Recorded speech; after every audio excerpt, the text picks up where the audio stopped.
High conflict people. I find it helpful to think about personalities and who people are so we know how to communicate with them, not to judge people or criticize them. So I think it's important that we think, how do we deal with people differently because of some of these characteristics rather than making judgments? Personalities have three factors that lead to our personalities. We have our genetics, we have early childhood and attachment issues, etc. And we have the culture we live in. And our personalities, of course, are how we routinely think, feel, and behave. We're predictable. So what I think is that our genetic influence is bigger than we used to think, and that our genetics come from the last 200,000 years of human beings. But if you look back in our history, we had to be adversarial personalities to survive in many situations. Over human progress, we've also come out with a lot of other skills. We learned how to have language. That didn't start 200,000 years ago. It started about 75 to 60,000 years ago. We didn't have writing until about 5,000 years ago. Over this time, we've also evolved an ability to cooperate to solve problems. So we have in our genetic makeup the ability to be adversaries and to try to dominate, control, and destroy and eliminate each other, and many times that's what's happened in history. But we also have ability to cooperate, to collaborate. So the question is, how do we draw out that cooperative piece and turn off and reduce the adversarial piece in our problem-solving process? Of course they hide how difficult they are, because they know that that's not popular in our culture. I think it's about 10 to 15% of the population. There's research, DSM-5, about 15% of the US population has a personality disorder. And recognizing that they may have personality disorders tells us that they're more likely to get stuck. That's all personality disorders are, is a stuck, narrow range of human behavior. So three core issues. They lack self-awareness. They don't look at themselves. If you're in an adversarial world, you can't waste time looking at yourself. You have to defend yourself from those dangerous people out there. And so they don't change. That's the second. And they think things happen to them. They don't think, I may have contributed to this problem. What percent do high conflict people take responsibility for their unresolved conflicts? 50%? 40%? 20? 10? It's 0%. It's all your fault, is what they say. They usually think, who is the cause of my conflict? And they have what I call targets of blame. And that's often the spouse in a high conflict divorce, the other parent. So they feel stressed by their emotions, and aggressive emotions are what they have, maybe partly genetically. Also, I want to add, child abuse in early childhood can teach children that you need to learn to live an adversarial life. We're often surprised by how they sabotage themselves. But when you think about it, in a cooperative, collaborative society, using adversarial, highly adversarial methods is self-sabotaging. But in an adversarial society, that's self-defense, that's protective. So we have narcissistic personalities, about 6% of the US population. And in conflicts, the problem is that they see themselves as very superior. That's the fundamental theme of this personality. Love you, hate you, borderline personality. Also about 6% of the US population, according to the largest study. You'll betray me, the paranoid personality, which is about 4% of the US population. Con artists, also about 4%. and the always dramatic histrionic, about 2% of the US population. Maybe half of these folks have more than one personality disorder. What's important here is to know these patterns exist, but you don't have to diagnose anybody, and you certainly shouldn't say, oh, ma'am, I think you've got this. But the reality is it doesn't matter. You can just think, look, this person's upset. So as the mediator, how do you draw out the collaborative, cooperative behavior, and how do you reduce the negative behavior? Some of you may know that I travel with an extra brain. But what's interesting here is if you look at left and right hemisphere, there's generally in the brain two different conflict resolution styles. There's the adversarial and there's the cooperative. But the emphasis seems to be more left hemisphere is more logical problem solving, using language, looking at details, planning for the future, analyzing things, looking at options, all that good stuff. And when we're doing that, generally we feel content, mild, calm, because we're looking at the outside world and what to do.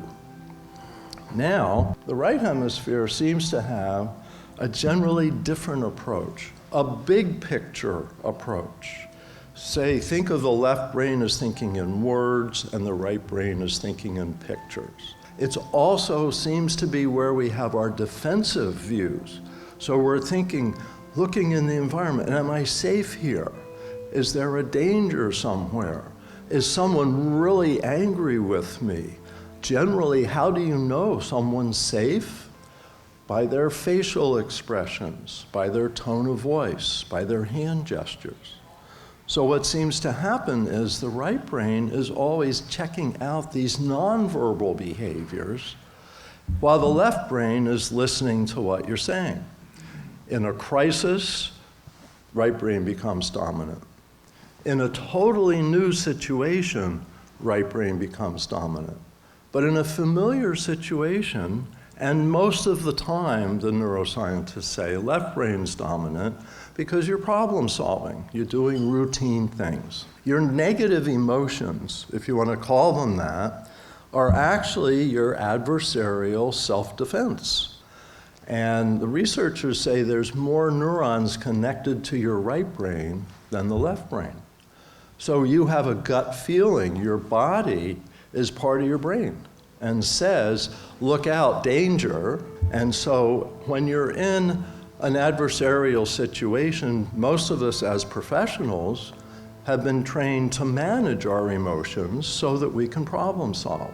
But if you're in a really big crisis, you can't think. Your mind goes blank. So the paradigm shift in mediation is we need to look at our interactions, our relationship.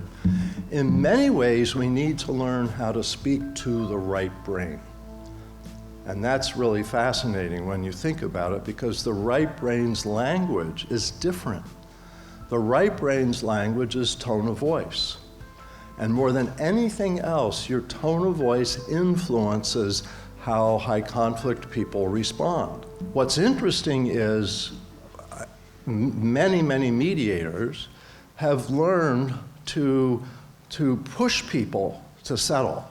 Let's hammer out an agreement, let's do it in the next 2 hours, then we'll go in front of the judge and the judge will approve it and it's done. But the paradox is, if you focus on your relationship with the parties rather than the outcome, you're going to have better outcomes. And you're more likely to reach agreement with high conflict people because you're not triggering the defensive adversarial side. Before I developed this approach, I had maybe 75% success rate with mediations and my high conflict cases. And I think with this approach, I'm up to about 90%. Not 100%, and I tell my clients that, about 10% of my cases just don't settle. But about 90% do, so I start out optimistic. Another aspect of all of this, when you're stuck in right brain thinking, defensive thinking, your ability to think is very limited. And so what we see is a lot of all or nothing thinking, a lot of unmanaged, intense emotions. So let's start with ear statements. So ear statements, empathy, attention, and respect. I can understand your frustration. Don't worry, we'll take as much time as we need. I respect your efforts, etc. Now, you don't even have to say all three of these. Any one of these seems to calm people's right brain defensiveness. And then it's easier to focus on problem solving. They hate the guidelines, they hate the forms, they hate this, that, and the other. And rather than fighting with them, say, you have to do that, is say, yeah, it is frustrating. I went to law school for 3 years, and it was another 5 years before I understood all the paperwork, you know? Also, a lot of people were trained in reflective listening or active listening. This goes a step beyond that, because we don't just say, what I hear you saying is you're really angry when he does that.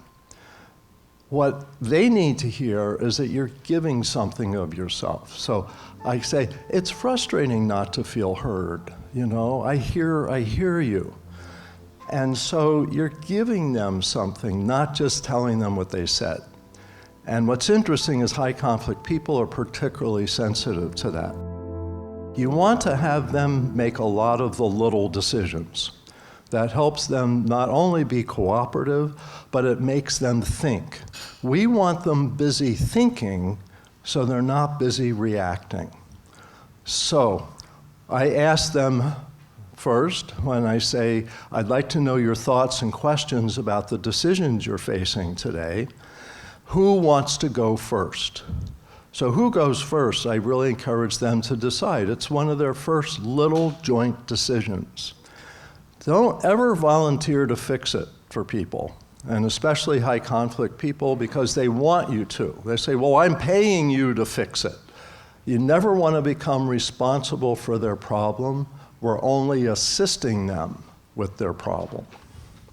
Be honest about empathy and respect, because they have radar for picking up insincerity. And so you want to make sure that it's something that you really believe. Keep an arm's length relationship. None of this means you have to be their friend, that you violate boundaries. You do this as a professional. And you don't have to listen forever. And this is a fascinating thing with people with high conflict personalities, and very sad, is they don't go through the normal healing and grieving process. So they don't get things off their chest.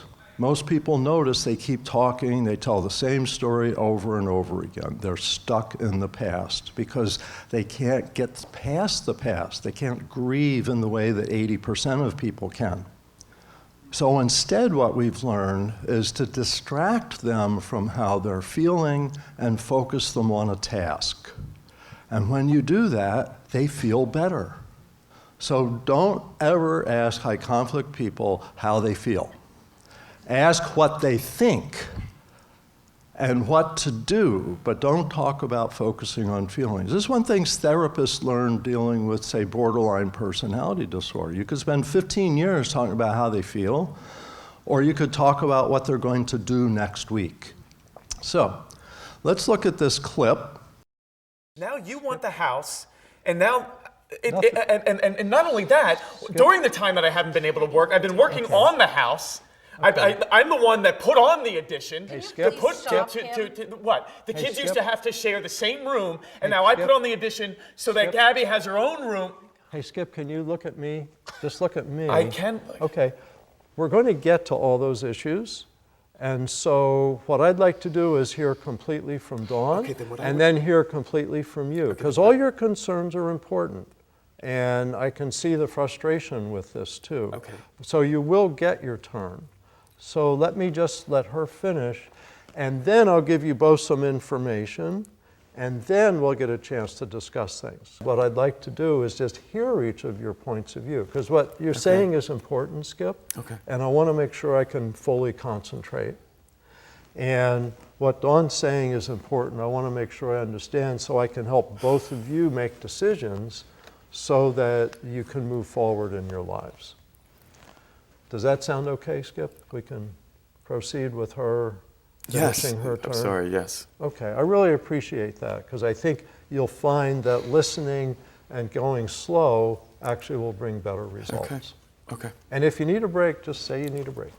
Basically, the idea here is not telling him to shut up, but connecting with him and getting his attention. And I find this often works. So just look at me, because they're almost locked in a trance when they're looking at each other with that kind of anger. Also, I didn't realize it until I watched the video that there's another technique that I find helpful, and I call that now becoming boring. That you might have heard me said, well, the research shows that, and what I'm doing is filling the time while they're calming down, because they've got adrenaline, testosterone, whatever charging through their system, and just giving them a pause. The other thing is asking him twice, is it okay with you if we proceed? And I do that a lot in mediation. I say, is it okay with you? Because I need them to buy in, otherwise they blame me for forcing them to do something they didn't want to do. The other is you have to tell the other person you also want to hear what they have to say, and that it's important to take our time so both people are heard. So generally, managing your own anxiety is the secret to managing high conflict people. If you can stay calm and empathetic, you can help their emotions be calm. They're more contagious than the average person. They absorb emotions. These are little phrases I find helpful, and I call them putting on my armor before a mediation, is reminding myself, Bill, it's not about you, it's about their lack of skills. You're not responsible for the outcome. If you pressure them to an outcome, you trigger adversarial behavior. Change how they think. If that's your goal, they're going to feel stressed. They feel you don't like me if you're trying to change how they think. So this doesn't try to do that. This works with them. Change that, forget about it. It's their dilemma. And when they resist, tell them, you have a choice. It's up to you. You don't want to fill out those forms. I can understand that. They're frustrating. So you don't have to fill out those forms. Of course, you can't get divorced in California without filling out those forms, but it's up to you. So you let them know it's up to you. Managing their responsibility, keep it on their shoulders, and they try to give it to you. You need to keep it on their shoulders. You're just assisting them. Okay, structuring the process, that's the second skill. And basically, because they're defensive, the process has to keep them focused on thinking of choices, thinking of options, thinking about which solution they prefer. Also, stopping them from interrupting sooner than you might in an ordinary case, because they often do trigger each other and it's harder to bring them back down. Give them hope, because this structure frustrates them somewhat, but they usually give it a chance. Explain the roles, and in all mediation people do this, but you have to emphasize it. High conflict people think the mediator is the judge. And so they're going to say, well, you'll make sure it's fair. You'll protect my interests. You'll defend me from his evil behavior. And that's not my job. Don't try to make them better people. Help them reach an outcome that they arrive at. So, teach them to make proposals. So my mediations now focus on their proposals. I tell them that from the start. I said, this mediation's mostly about your proposals, because proposals are the building blocks of agreements. Basically, they contain who does what, when, and where. If they get stuck talking too much about the past, I don't say shut up about the past. I say, then what do you propose? And they get used to that. By the end of 2 hours, they're going, my proposal is. So let's look at what this looks like and think in terms of 3 steps. One party makes a proposal, the other then asks questions about it. This is to keep them in the left brain. By asking questions, they have to use their left brain thinking. Then the third step is, then they respond yes, no, or I'll think about it. That's all they need to say. at this point, just for moving on and for the, what's best for the kids is, I think he's actually right. I'm fine. So this is a yes, no, or I'll think about it. Are you saying yes? It's a yes. I would like us to be able to be flexible. Like, if there's a day where he can't pick them up, I need to know that before 2 o'clock. Like, I would need to know that that's an issue or something. And the same goes for me. Okay. All right? The same goes for me. If I couldn't be home by 6 or there's something, I would let him know. I would not, of course I would let him know. Okay. So I'm saying yes, and I think if we could just be flexible about like holidays and stuff, I'd prefer to just deal with that when it comes up. Yeah. I want to don't- set schedule. I want to set, and we can let's just set the schedule. Forgive me. So are you making a proposal? I'm making a proposal. Okay, good. Is that I think that we should set the schedule because then we know what we're deviating from, and then we know what is expected, so that we can anticipate things. And if things change, they will, then we'll deal with that. But I don't want to leave it just wide open. I know, but you'll just use it against me. You'll be What do you like, mean "Oh, I'll use it remember when against we you? Wait. What is that about? Wait. What would I use against you? Hang on. I'm hanging on. No, but I gotta have, Dawn, if you Yes. could say, yes, I agree with that, no, I don't agree with that, or let me think about it. Can I think about that, please? Okay. So the idea here is you're making them think. And I'll think about it as an excellent answer for high conflict people, because they're not just rejecting it out of hand. The mediator has to follow up though. Do you need a day, a week, 5 minutes, so that by the end of the process you've followed up on the things they were thinking about.